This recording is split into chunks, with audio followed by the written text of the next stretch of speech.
Bienvenidos al coloquio del Instituto de Matemáticas. Hoy tenemos el gusto de tener con nosotros a Ricardo Uribe Vargas, que viene de la Universidad de Borgoña, en Francia, y está haciendo una estancia de investigación larga, de un año en nuestro instituto. Nos da mucho gusto tenerlo aquí y nos va a hablar de superficies en R4 y R5. Muchas gracias, Ricardo. Gracias. Pues, bueno, la idea es hablar de superficies en R4 y R5, pero para comenzar, primero voy a hablar de curvas en el plano, curvas en el espacio y superficies en R3, que son cosas para las cuales hay un montón de libros y un montón de trabajos. Es algo clásico, aunque hay resultados recientes y sigue habiendo investigación sobre curvas en el plano, sobre curvas en R3 y superficies en el espacio de dimensión 3. Y bueno, todo eso es para motivar el estudio de superficies en R4 y en R5 y ilustrar las técnicas posibles, o al menos las que yo uso, para estudiar estas superficies. Entonces, la primera cosa que quisiera ilustrar es, yo creo que, bueno, para quienes no han cursado cosas de geometría diferencial, hay dado una curva en el plano. Vamos a poner curvas planas.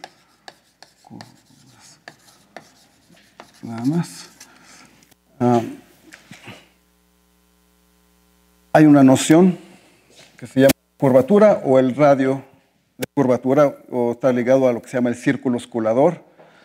Todos son objetos equivalentes. Entonces lo que voy a hacer es estudiar propiedades de una curva en la vecindad de un punto. Entonces me interesa, por ejemplo, saber cómo se comporta la curva en un punto dado. Y pues, puesto que el estudio es local, pues me interesa nada más aquí una pequeña vecindad. Y en esa vecindad, pues voy a poner unas coordenadas para estudiar la curva. Entonces, estoy suponiendo que estoy considerando curvas diferenciables y que se portan bien, que en cada punto tienen una recta tangente y que varía suavemente la recta tangente. Entonces, como voy a hacer el estudio local, pues voy a escoger mi sistema de coordenadas, de manera que en la vecindad, bueno, voy a tomar la recta tangente como eje X, la recta perpendicular como eje Y, y en una vecindad, pues, la curva se puede ver como la gráfica de una función. Siempre es posible hacer eso, al menos en una vecindad. Fíjense que tal como está mi dibujo, esto no es la gráfica de una función globalmente, porque para este X tengo dos Y's, y eso no es función. Pero si me restringo a una vecindad aquí, sí tengo una función.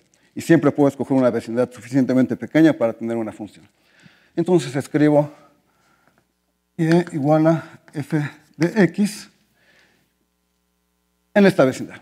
Y tenemos que, por el sistema que escogí de coordenadas, tenemos que f de 0 es igual a ¿cuánto? A 0, ¿no?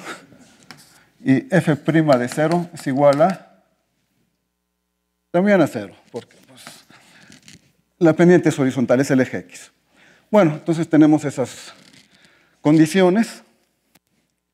Y escribiendo la serie de Taylor de esta función, tendría yo que f de x, escribiendo la serie de Taylor basada en este punto, comienza, pues es f de x0, bueno, f de 0, que es 0, más la derivada en 0 por x, pero la derivada en 0 es 0. Entonces comienzo con los términos de grado 2. 1 medio de f b' de 0 por x cuadrada, más 3 factorial f' de 0 por x cúbica, etc. Sería la serie de Taylor de la función. Y pues una de las cosas que quiero hacer es, para estudiar esta función, es hacer, el primer cálculo que voy a hacer es el siguiente.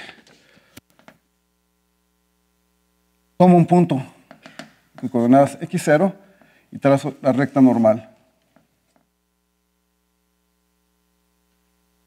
Esa recta normal intersecta la otra recta normal en el punto que nos interesa en un punto dado. En general no van a ser paralelas, se cortan en un punto. Y me interesa saber, cuando x0 tiende a 0, cuál es la posición de ese punto, si hay una posición límite. Y el hecho es que sí hay una posición límite. Entonces me interesa saber cuál es la posición límite de este punto de intersección. Entonces lo que voy a hacer es simplemente calcularla. Y esa posición límite, fíjense que lo que me da sería como el eje instantáneo de rotación cuando muevo la normal. Si en lugar de ir de x0 a 0, me empiezo a mover de 0 a x0, sería el punto el eje instantáneo de rotación, sería un punto que tiene velocidad 0 instantáneamente. Y ese punto que estoy buscando. Entonces, bueno, calculemos. Esta recta tiene pendiente, la tangente tiene pendiente f' en x0, ¿verdad? Y entonces esta recta tiene pendiente menos 1 entre f' de x0 y su ecuación es menos f de x0 igual a menos 1 entre f' de x0 por x menos x0. Esa es la ecuación, ¿no? Y ahora si quiero ver la intersección con el eje y, es decir, con x igual a 0, lo que tengo que hacer es hacer simplemente x igual a 0. Entonces la intersección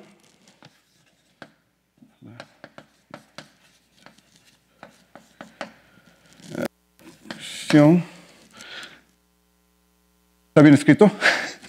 Empiezo a dudar. Intersección esta está dada, la coordenada está dada por y igual a f de x0. Hago x igual a 0, entonces me queda menos hace más, x0 sobre f' de x0. Pero f' de x0, si lo calculo aquí, es igual a fb' de 0 por x0 más un medio de f' de 0 por x0 cuadrado, etc. Simplemente estoy evaluando la función x0, la derivada de esta función. Entonces lo que tengo aquí simplemente es fb' de 0 por x0 más f' de 0 por x0 cuadrado sobre 2, etc. Entonces quiero ver cuál es la coordenada límite cuando x tiende a x0. Y aquí se ve claramente, puesto que la función es continua, entonces f de x0 tiende a f de 0, que era 0. Y el límite de esto, cuando x tiende a x0, a 0, perdón, es, entonces el límite, cuando x0 tiende a 0, es igual a 1 entre fb' de 0. O sea, que la posición límite, que vamos a escribirla aquí, entonces tenemos esto, la posición límite, por aquí, la posición que tiene radio R, bueno, tiene longitud R, es precisamente 1 entre fb' de 0. La segunda derivada nos da esa longitud, que sería la longitud sería el radio de un círculo que aproxima a lo mejor a la curva, que se llama el círculo escolador. De hecho, ejercicio, muy fácil. Si consideramos el círculo, consideramos ejercicio, si consideramos todos los círculos tangentes aquí, y buscamos el que se pega mejor a la curva, que de hecho es el único que la atraviesa. De una manera de encontrarlo es escribir la ecuación del círculo. la ecuación de un círculo así, de radio R, es y menos R al cuadrado más X cuadrada igual a R cuadrado. Si calculamos la serie de Taylor en cero de este círculo, nos da la serie de Taylor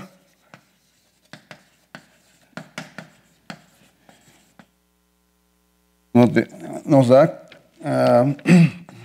vamos a poner h de x es igual a 1 entre 2r por x cuadrada. También comienza con los términos cuadrados, dado que es la tangencia. Todas en cero valen 0 y todas tienen la misma tangente horizontal, entonces comienza con términos de grado 2 más. Entonces un ejercicio es calcular qué es esto. Eso es muy fácil calcularlo. Y entonces tenemos que el círculo que tiene la serie de Taylor más parecida a la serie de Taylor de nuestra curva es el que tiene radio igual a 1 entre la segunda derivada. Entonces, bueno, estamos mostrando entonces que el punto que habíamos encontrado aquí era el centro de este círculo que aproxima mejor a la curva, que se llama el círculo espulador. Entonces, bueno, tenemos ya dos maneras de calcular. Hay otra manera que se utiliza mucho para superficies, que es la aplicación de Gauss. Entonces, aplicación de Gauss.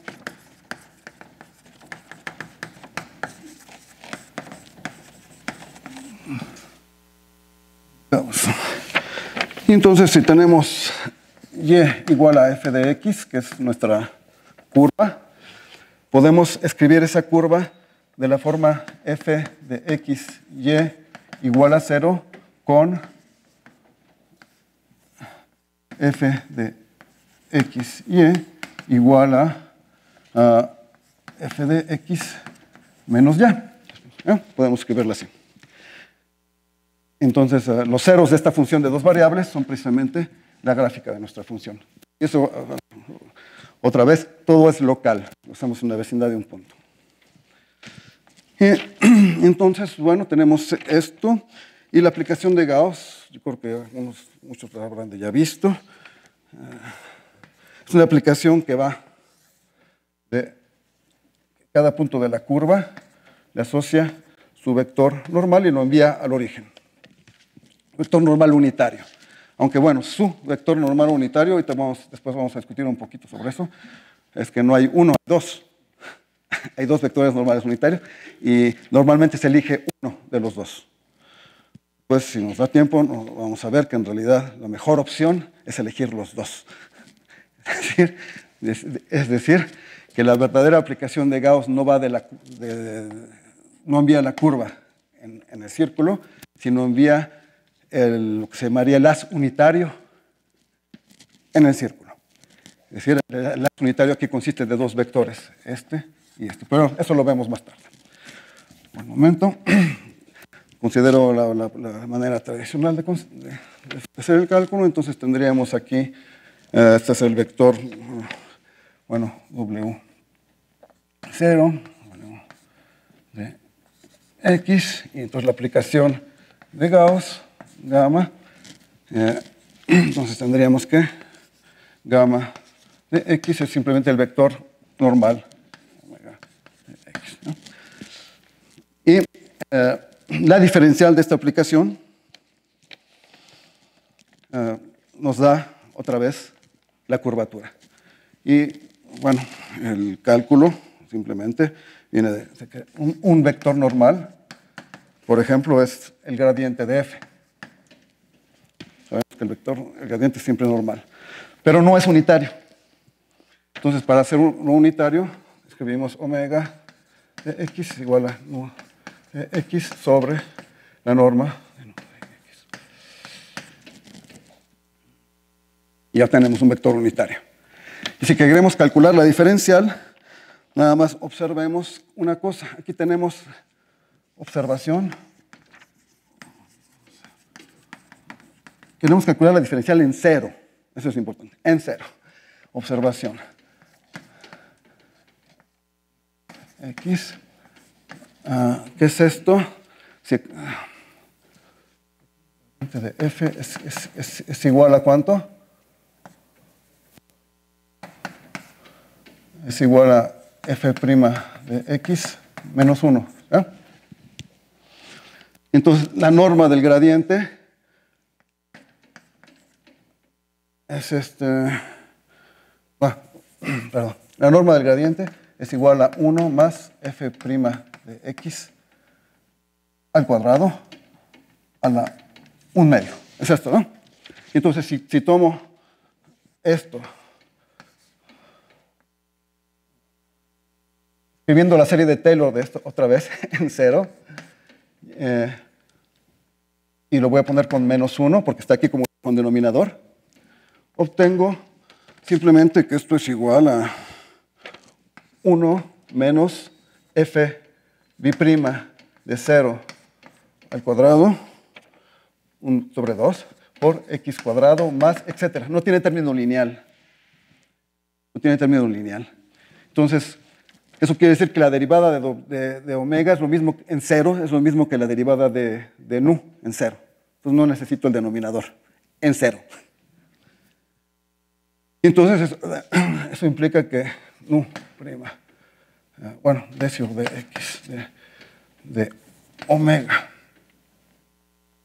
x en 0 es igual a decio de x de nu en 0, y eso, ¿qué es lo que nos da? Simplemente va a ser fb' de 0, 0. Esta parte, fb', es la que va de la recta tangente, es una diferencial, esta, lo que acabamos de calcular, y va de la recta tangente a la curva, o envía vectores tangentes aquí, sobre vectores tangentes al círculo. La parte que cuenta, digamos, que es lo que estamos calculando. La parte que depende de x, esa era la dirección normal. Entonces, la diferencial de la aplicación de Gauss es, otra vez, la segunda derivada en 0, que es, eso se le llama la curvatura. Se escribe como K y se llama la curvatura. Entonces, después de todo lo que hemos visto, tenemos entonces que la curvatura es 1 entre el radio de curvatura o radio del círculo oscurador. Y tenemos, ya vimos 4 maneras de calcularlo. Todas requieren realmente muy poquitos cálculos, ¿verdad? Y todas son diferentes. Voy a ver una más que tiene que ver con los métodos que me interesan a mí más.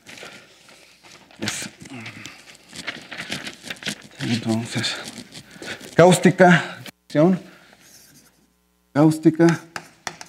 de una familia de funciones.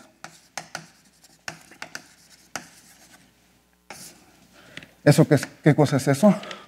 Es una familia de funciones, significa que tenemos un conjunto de funciones que dependen de parámetros.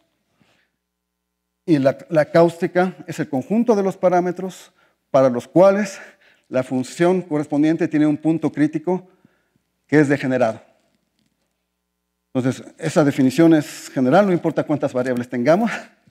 En el caso de una variable, ser un punto crítico degenerado significa que la primera derivada se anula y que la segunda también. Si tenemos 2 variables, significa que las parciales se anulan y que la matriz de segundas derivadas tiene determinante 0, o sea, tiene un kernel. Eso significa ser degenerado. Entonces, una cáustica de una familia de funciones es el conjunto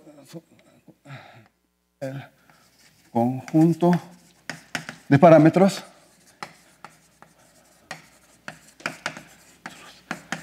tales que la función correspondiente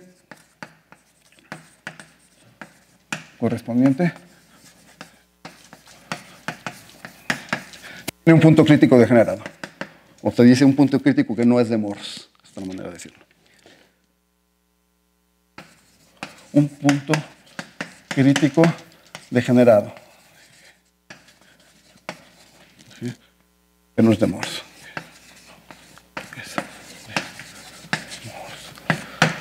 Entonces, esa es su definición general de cáustica de una función. Ahora voy a considerar un ejemplo particular, que es la función, la familia siguiente de funciones.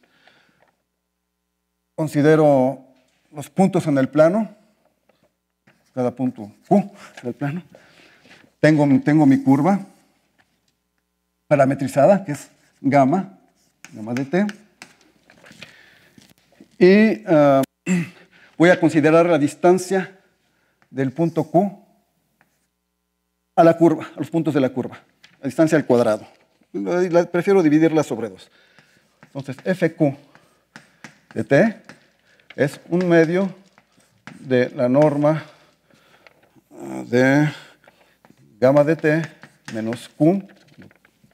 Esta es una diferencia vectorial al cuadrado, o lo que es lo mismo, un medio de gamma de t menos Q, gamma de t menos Q. Esta notación es el producto escalar. Entonces tengo esta familia de función. Entonces, para cada Q en el plano, tengo una función. Entonces, el conjunto de parámetros que me define la familia de funciones son precisamente los puntos de nuestro espacio. Entonces, la cáustica de esta familia van a ser ciertos puntos de nuestro espacio. Y son los puntos que satisfacen que la función correspondiente al Q correspondiente tiene un punto crítico que es degenerado. Como es de una sola variable, significa que tiene un punto crítico tal que la segunda derivada también se anula. Entonces, si calculamos f' de t, ¿qué es lo que obtenemos? Tenemos gamma prima de t, gamma de t menos q. Es esto, ¿verdad?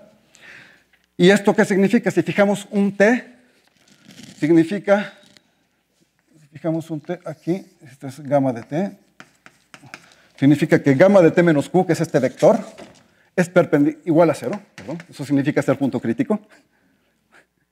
Significa que este vector es perpendicular al vector derivada, gamma prima de t. Entonces, si fijo un t y busco todos los q's que satisfacen esto, me da toda la recta normal a la curva en gamma de t. Eso es lo que me está diciendo la primera, que la primera derivada se anule.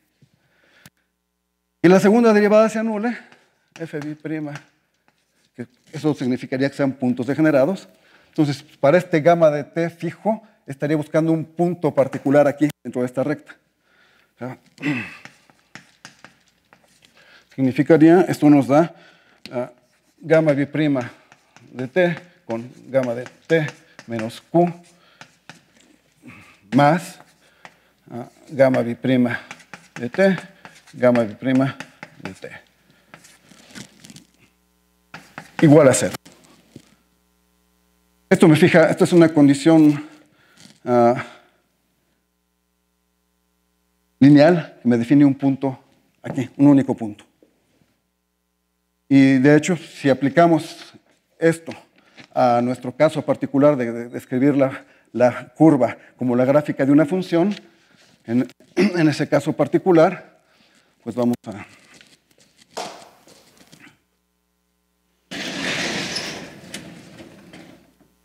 Gamma de t igual a t f de t. Tenemos entonces que, bueno, voy a escribirlo como columnas.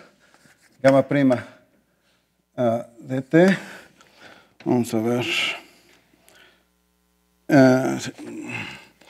Bueno, gamma prima de 0 es igual a ¿cuánto? A 1, 0, ¿cierto? Porque la derivada de f era 0, era un acuerdo. Y luego tenemos gamma b' de 0 es igual a 0 fb' de 0, ¿cierto?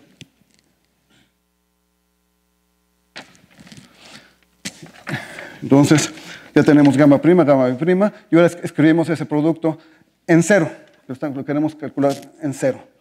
Entonces, ¿qué es lo que tenemos? Escribiendo ese producto, tendríamos producto escalar de 0 fb' de 0 con, esto es gamma de t perdón, gamma de 0 es igual a 0, 0, ¿verdad? Eso es lo que habíamos supuesto. Entonces, gamma de menos Q sería con menos Q. Y Q, bueno, vamos a poner como Q1, Q2. ¿Cierto? Producto escalar más el producto escalar de gamma prima con gamma prima, que es 1, en nuestro caso, más 1 igual a 0. Y entonces, si hacemos el producto escalar, ¿qué es lo que nos queda? Nos queda Q2, Fb' de 0, con un signo menos, más 1 igual a 0. Eso implica Q2 igual a 1 entre Fb' de 0. O sea, distancia Q2 es otra vez el radio de curvatura. Entonces, lo que acabamos de mostrar en este caso, lo hicimos para t igual a 0. Y es con esta forma de escribir la función, pero esto que acabamos de hacer no depende de la manera de escribir la curva como gráfica de una función. Esto es general. Entonces, lo que acabamos de ver es que cuando consideramos la cáustica de esta familia de funciones, lo que obtenemos es el conjunto de todos los centros de los círculos osculadores. Conjunto de todos los centros de curvatura. Que de hecho, por la primera definición que utilizamos, el primer cálculo, ese conjunto de centros de curvatura, pues digamos que es algo así, el dibujo clásico, digamos, este es el punto, este es el centro de curvatura. El conjunto de centros de curvatura es una curva que es tangente a las normales. Entonces, si este es el punto, este es gamma de t, este es el centro de curvatura en t, y este es el conjunto de centros de curvatura. Lo voy a poner mejor de otro color.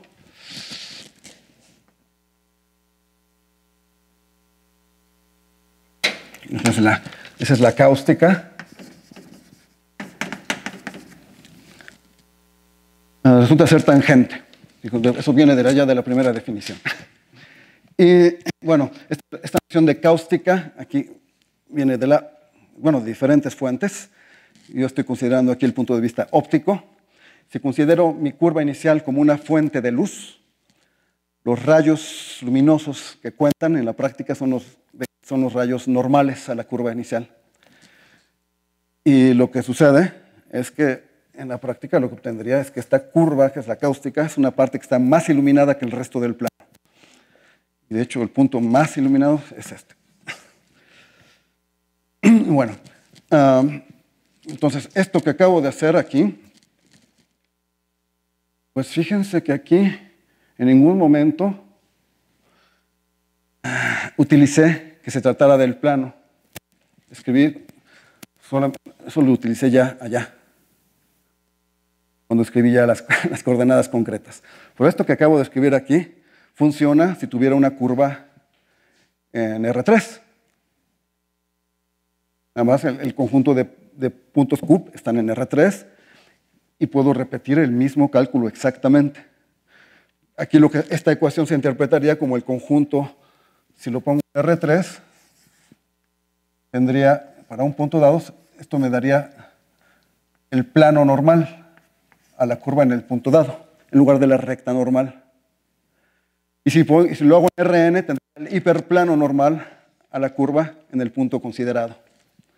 Entonces, esta ecuación me da un hiperplano normal. Y luego esta segunda ecuación me daría, esa segunda ecuación es lineal, bueno, afín en Q.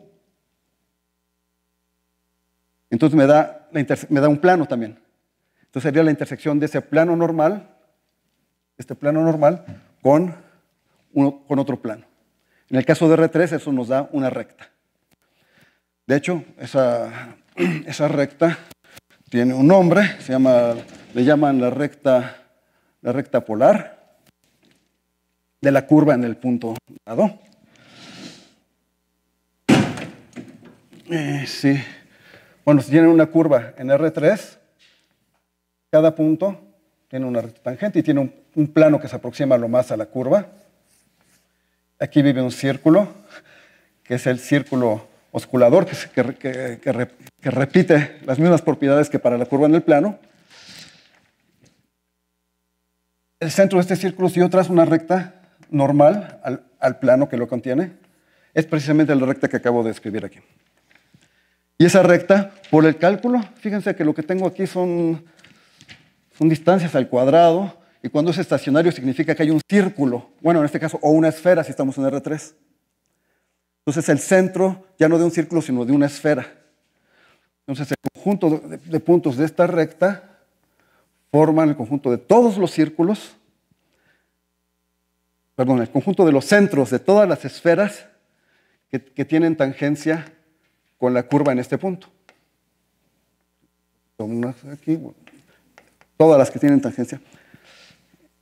Tangencia mayor del ordinario. Porque todos los que tienen tangencia me lo da el plano normal, que es el que me daba la primera ecuación. El plano normal me daba los centros de esferas que son tangentes. Ahora aquí tengo los centros de esferas que son tangentes, pero más del ordinario, que se pegan más a la curva. Y bueno, puedo repetir.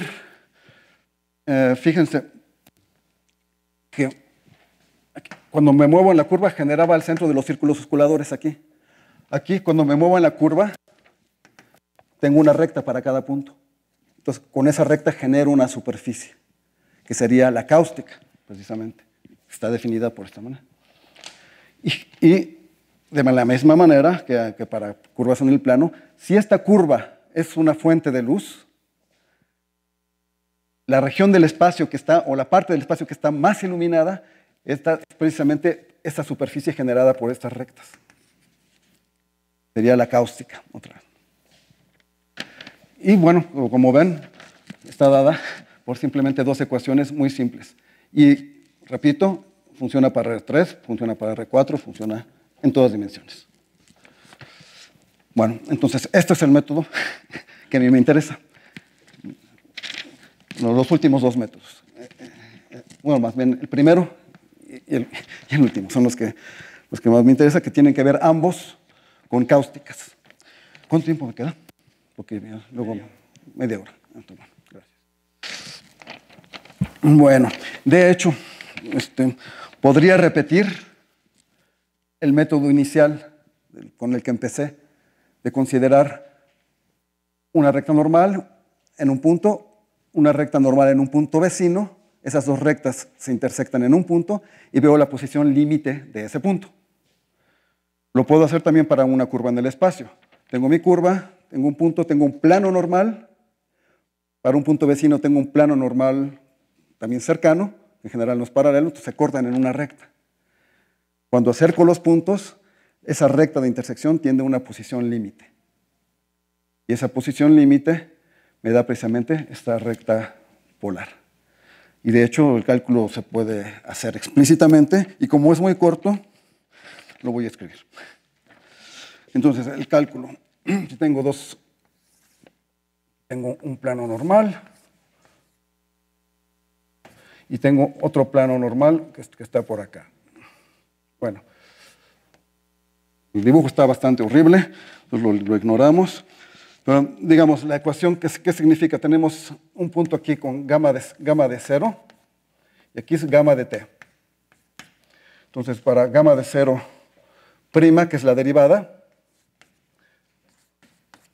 y tengo gamma de 0, que es el punto, menos q igual a 0. Eso me define el plano normal a la curva. Con todos los vectores q menos gamma de 0, es decir, si tengo un q por aquí, este vector q debe ser ortogonal a la derivada. Eso me define el plano normal. Y lo mismo pues para el punto cercano. Gamma prima de t, gamma de t, menos q, igual a 0. Ahora, esta curva, esta segunda ecuación, la puedo reescribir como gamma prima de t, gamma de t, menos gamma de 0, más gamma de 0, menos q, igual a 0. ¿Están de acuerdo, no? Sumé y resté esta cantidad, pero aquí quiero tener lo mismo que acá. Y luego, pues separo, la puedo escribir entonces igual a 0, entonces la puedo escribir como gamma prima de t menos gamma de 0 más gamma prima de t, gamma de 0 menos q, igual a 0. Entonces, el conjunto de puntos que satisfacen, entonces esto viene acá, la primera ecuación y esa tercera, satisfacen entonces también que voy a juntar esta con esta, voy a utilizar la linealidad o la bilinealidad del producto escalar, y entonces lo puedo escribir como gamma prima de t menos gamma de 0, gamma prima de t, gamma prima de 0, con gamma de 0 menos q. Ese producto, esa suma igual a 0. Está bien. Es 0 para todo q que esté allí en la intersección de los dos planos. O de los dos hiperplanos, otra vez no estoy utilizando que estamos en R3. Y es 0 en el límite también, entonces, cuando t tiende a 0. Pero lo que voy a hacer es que voy a escribir el 0 igual al límite cuando t tiende a 0 de 1 entre t. Fíjense que 1 entre t, aquí eso nos va a dar, ¿cuánto nos va a dar aquí? El 1 entre t lo meto con esta parte y lo meto con esta parte. ¿Bien?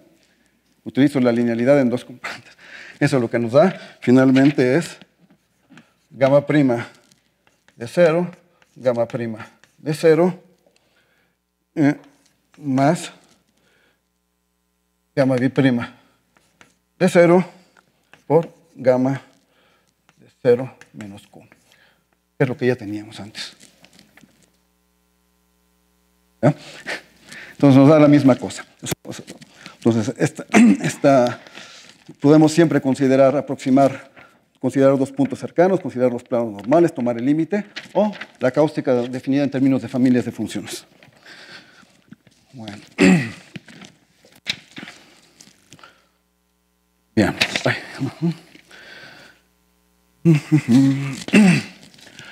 Entonces, paso a superficies, porque ya no queda mucho tiempo. Superficies. Voy a ir un poco rápido. Superficies. Entonces, ahora si tengo una superficie, voy a repetir la misma idea de que si tengo una superficie, voy a estudiar lo que pasa cerca de un punto, considero su plano tangente, y en ese plano tangente pongo sistema de coordenadas. Estudio es local, siempre puedo considerar la superficie como la gráfica de una función. Z igual a f de x, y. Y puesto que el plano es el plano tangente, tendría f de 0, 0 igual a 0, y voy a escribir las parciales con subíndices, fx de 0, 0 igual a 0, fy de 0, 0 igual a 0, donde fx es igual a d sur de x de f. Es para ser más corto. Fíjate, entonces tendría que las parciales nula porque es el plano tangente. Y puedo repetir la construcción de la aplicación de Gauss. Y cuando llego a la aplicación de Gauss, haciendo el mismo tipo de cálculos que hice con la aplicación de Gauss, acá, exactamente la misma construcción, nada más que ahora tengo un gradiente, voy a tener f de x, y, z igual a f de x, y menos z. Considero todo exactamente igual, incluso la parte de que la norma a la menos 1 también es igual a 1 más términos de grado 2. Todo se repite. Entonces, cuando hago el cálculo, aquí tenía la segunda derivada en cero. Lo que voy a tener cuando tenga la diferencial de esta aplicación de Gauss, es diferencial de la aplicación de Gauss en cero, va a ser simplemente la matriz de esa diferencial. Simplemente lo que nos va a dar es la matriz de segundas derivadas, la matriz hessiana.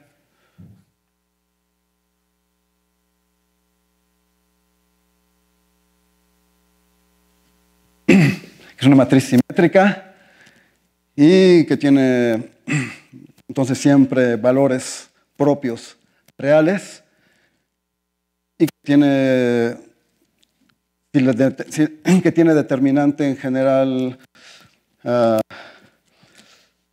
diferente de cero, pero bueno, puede ser cero también, pero va a ser el producto de los valores propios, el hessiano, algo que vamos a considerar ahora que se llama la curvatura de Gauss. Y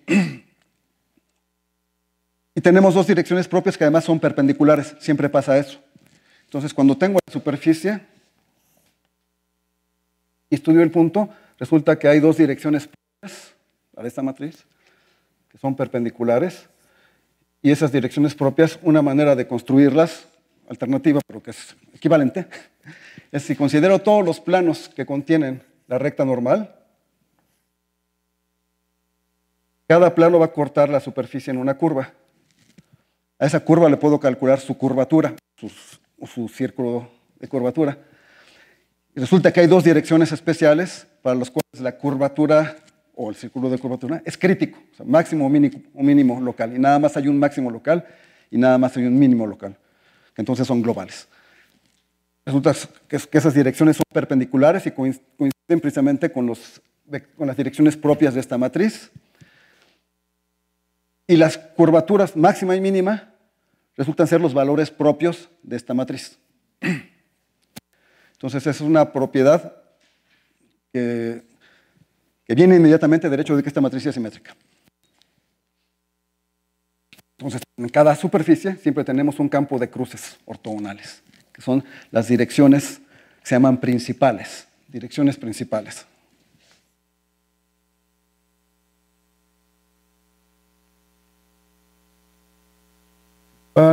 Y las curvaturas correspondientes, que serían los valores propios, se llaman curvaturas principales. Bueno, entonces, eso lo tenemos en general para una superficie. Y esto que acabamos de hacer aquí, bueno, antes, un momentito. Si tengo mi superficie, aquí la dirección normal.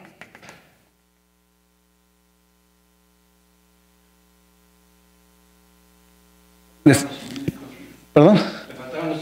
No, por el momento todavía no. No, que estoy haciendo cosas más generales por el momento. Si tengo mi punto en la superficie, tengo la dirección normal. Allí viven los centros de curvatura de las dos curvas que tracé. O sea, los centros de los círculos oscuradores, de estas dos curvas que me dan el máximo y el mínimo. Pues resulta que, bueno, en este caso tendría yo aquí un punto y un punto. Tendría dos centros de curvatura. Estos centros de curvatura, cuando me muevo a lo largo de la superficie, si considero otro, me van a dar aquí otros dos puntos. Entonces, moviéndome aquí en una vecindad, voy a tener una vecindad aquí y una vecindad acá. Entonces voy a generar, aunque mi dibujo no es correcto, en realidad la vecindad, aquí yo tengo una superficie que es tangente. Y no tengo dos superficies que son tangentes como la normal era tangente a la cáustica.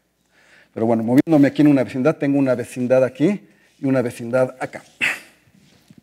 Es decir, la cáustica o el conjunto de los centros de curvatura tiene dos componentes en el caso de superficies. En el caso de curvas tenía una sola componente. Y pues resulta que esas superficies en cada punto, si trazo la normal, esas dos superficies son tangentes a la normal, como pasaba con la cáustica para curvas. Bueno, entonces,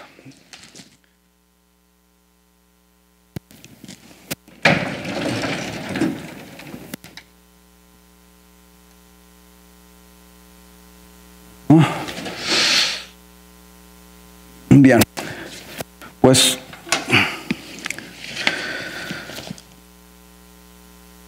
eso que acabo de hacer se puede repetir casi igual para superficies en R4, en R5, en Rn. Voy a hacer un ejemplo. Sobre todo me interesa el método de la familia de funciones.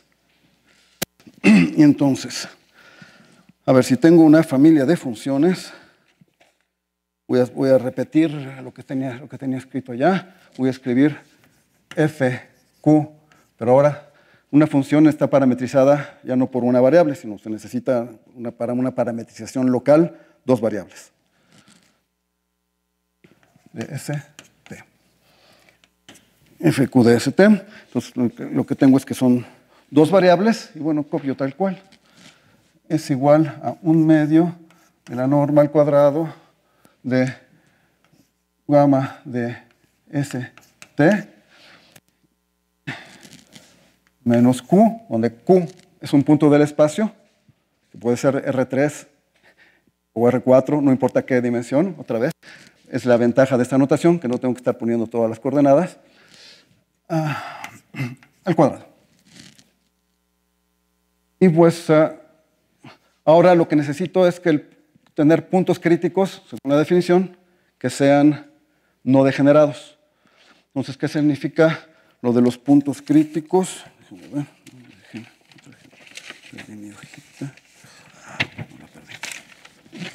No importa. ¿Qué significa lo de los puntos críticos? Entonces significa que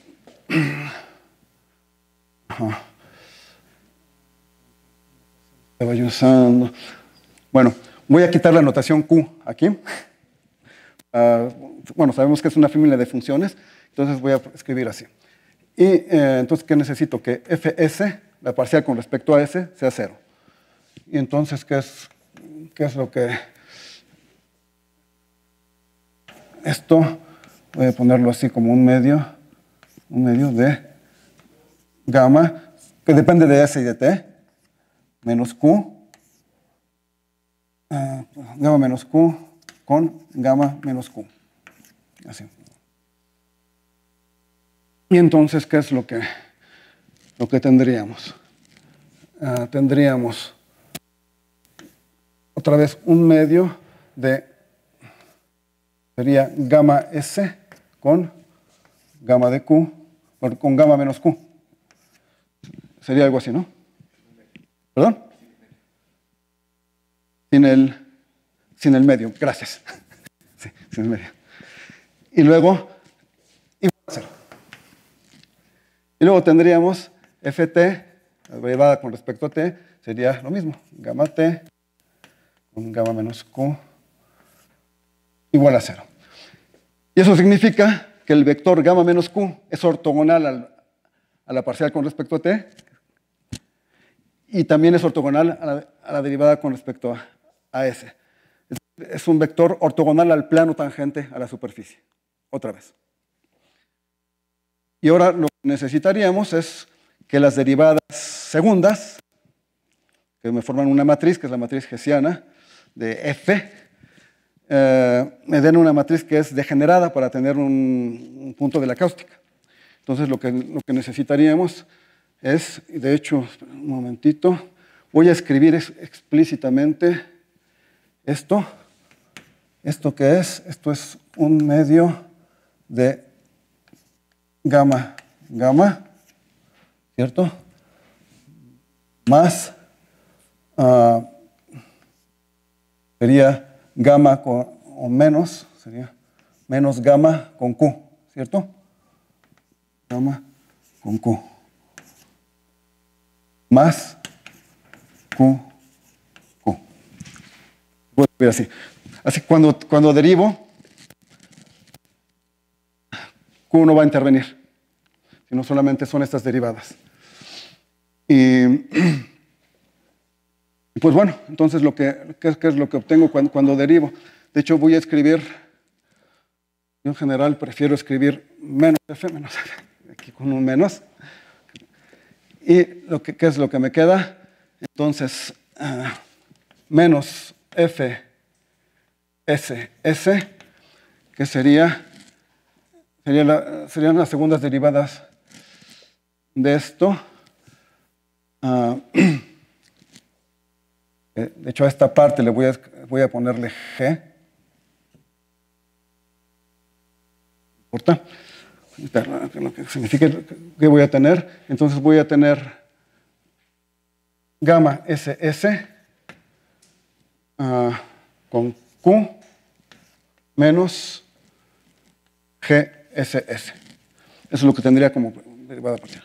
Luego, menos FTT es igual a gamma SS con Q menos GTT. Y luego menos FST sería gamma ST con Q menos GST. Eso es lo que obtendría. Y entonces, el determinante queremos que se anule. Los puntos de la cáustica, Q de la cáustica, están dados por,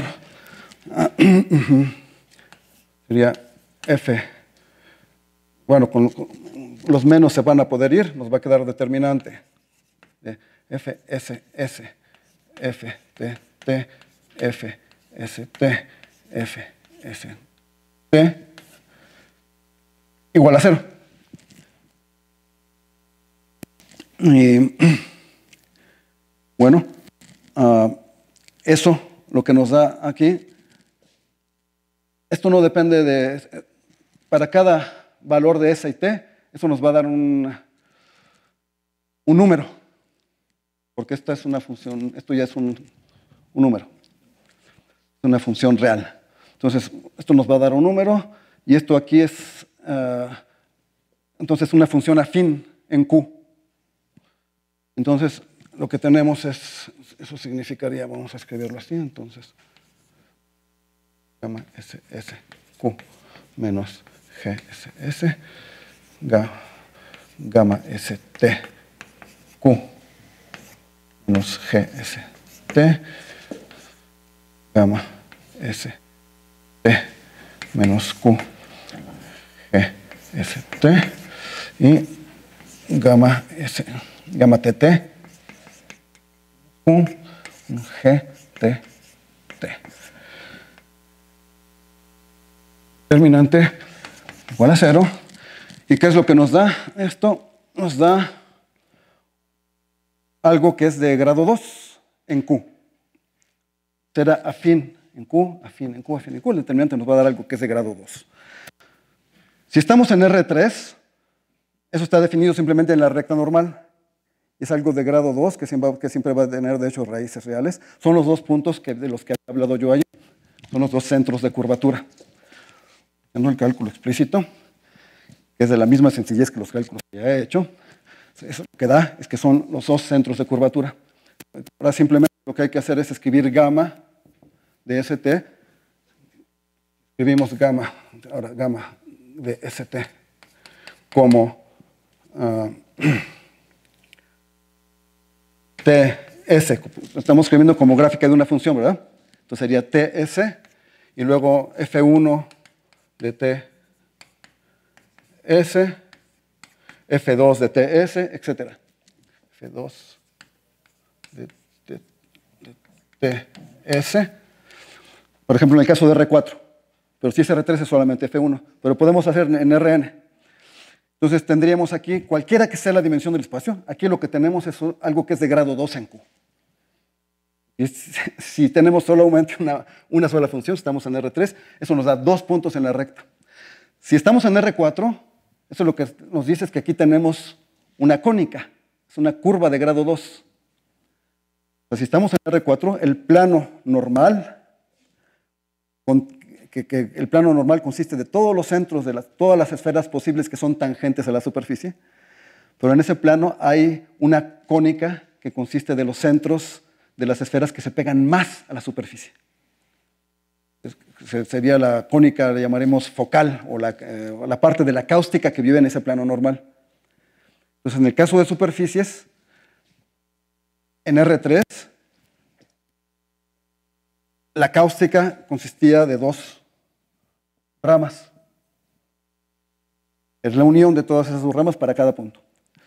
En el caso de superficies en R4, la cáustica consiste de una unión de cónicas. Que son esas cónicas, pues son los centros de las esferas que se pegan más a la superficie. Las esferas que vamos a decir osculatrices a la superficie en el punto dado. Si estamos en R5, tendremos una cuádrica, y en Rn en general sería una cuádrica.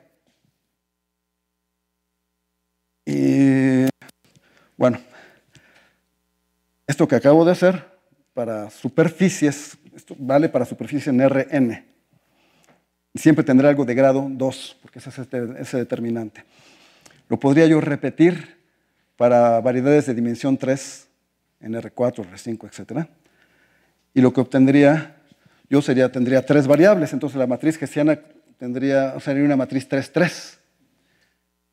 Y eso es lo que nos estaría dando, por ejemplo, si tenemos una superficie en R4, en cada normal tenemos 3 puntos, 3 centros de curvatura.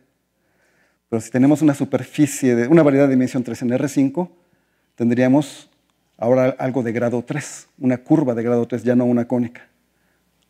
Y en general, si tenemos una variedad de dimensión 3 en Rn, para cada punto en el espacio normal, tenemos una variedad de dimensión 3, de grado 3. Esta variedad consiste de los centros de las esferas que se pegan más a nuestra variedad de dimensión 3.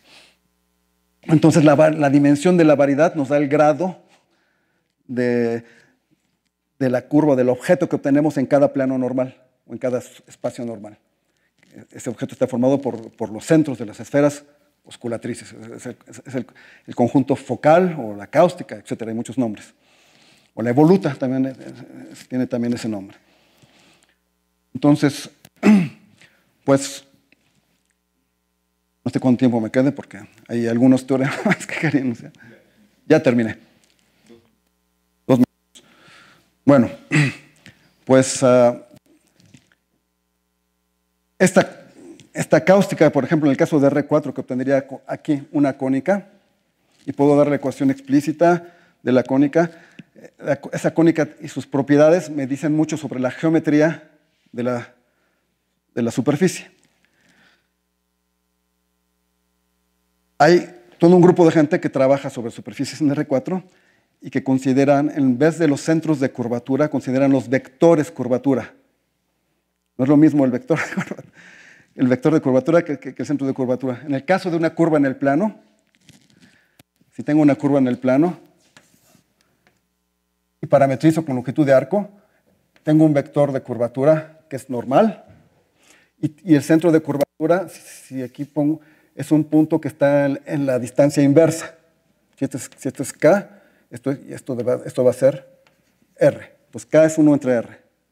Entonces hay un grupo de investigadores que consideran el conjunto de vectores de curvatura para una superficie en R4 o en Rn. Esos vectores de curvatura viven en el espacio tangente a la superficie espacio tangente visto como variedad. Es decir, que no el espacio tangente afín que vive en el espacio. Bueno, pero lo podemos meter en el espacio afín.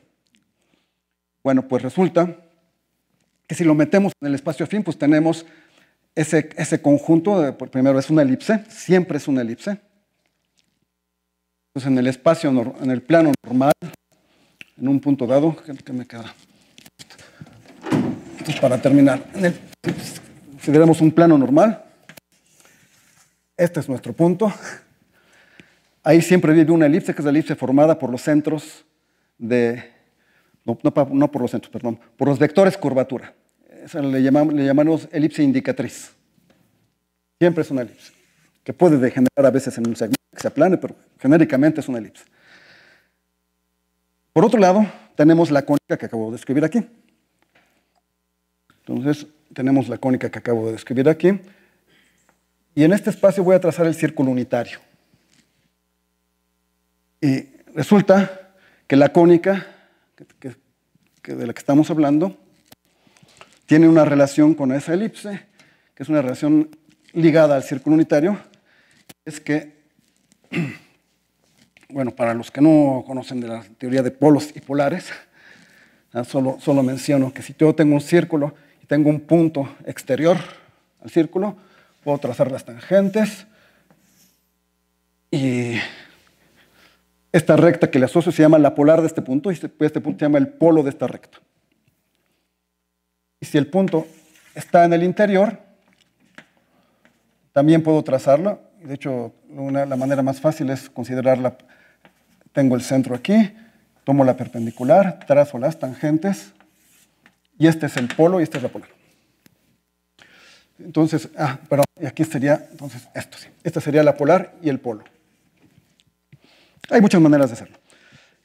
Y de hecho, si tenemos la ecuación del círculo, x cuadrada más y cuadrada igual a 1, y quiero ver los polos y polares con respecto al círculo, tengo que ax más by igual a 1, esa es la ecuación de una recta. Su polo es el punto AB. Entonces, muy fácil de calcular.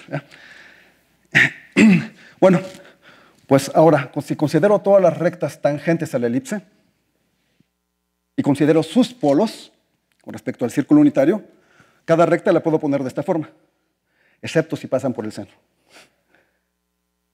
Ahora, los polos de todas esas rectas me forman una nueva curva. Teorema es esta cónica. Es esta cónica. Entonces, teorema es esa cónica, siempre. Y de hecho, esto es una forma de dualidad. Puedo repetir la misma operación. Tomo la cónica, tomo las rectas tangentes, considero sus polos, esos polos me forman una curva, resulta ser esta elipse indicatriz. En R5, los investigadores que hacen el estudio con estas elipses, con los vectores de curvatura, obtienen otra vez una elipse. Cuando estamos en R5, el espacio normal es de dimensión 3, pero ellos obtienen una elipse que es algo plano. Una curva, está en el plano, y acá yo obtengo una cuádrica. Pues resulta que el conjunto de todos los planos tangentes a la elipse, puedo hacer la misma construcción reemplazando el círculo con la esfera. Todos los planos tangentes a la elipse, si considero sus polos, me van a dar una superficie, que resulta ser una cuádrica, de hecho es un cono, y coincide otra vez con la cáustica. Entonces, es un teorema que vale, de hecho, en Rn.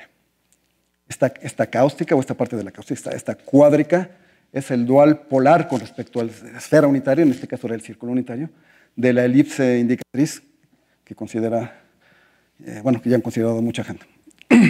Bueno, es una de las propiedades.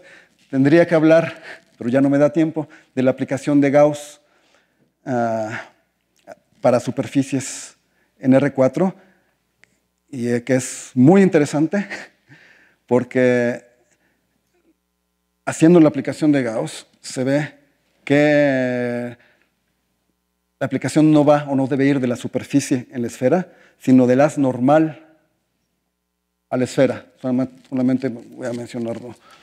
Tengo una superficie en R4. El haz normal es de dimensión 2. Para cada punto tengo un espacio de dimensión 2. Tengo aquí un espacio de dimensión 2. Y ahí el conjunto de los vectores unitarios es un círculo. Entonces, si considero este normal, que lo voy a poner aquí, tengo un círculo de vectores normales unitarios. Entonces, para cada punto tengo un círculo de vectores normales unitarios.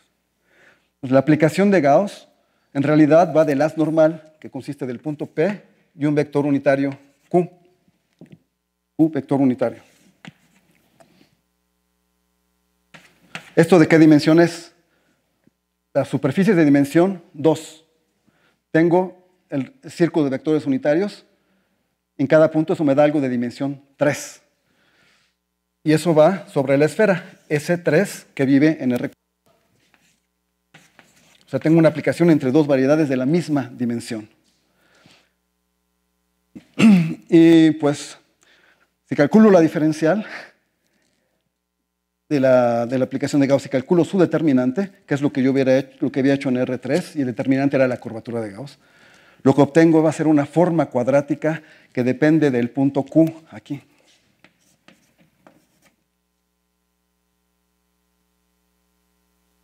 Si hago lo mismo acá, en realidad el determinante de esto va a ser, me da un número, pero ese número es una forma cuadrática aplicada a los vectores unitarios, son +1 y -1.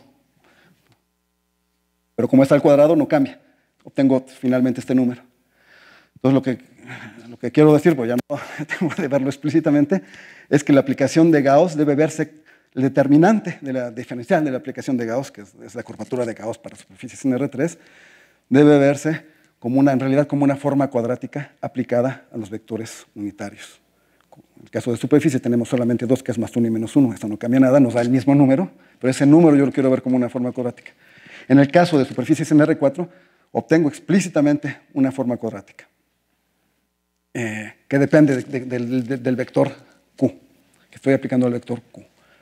Y eso me va a dar, bueno, muchas propiedades análogas a las de superficies en R3 para cada dirección Q. Pero bueno, yo creo que ya es demasiado y gracias por su atención.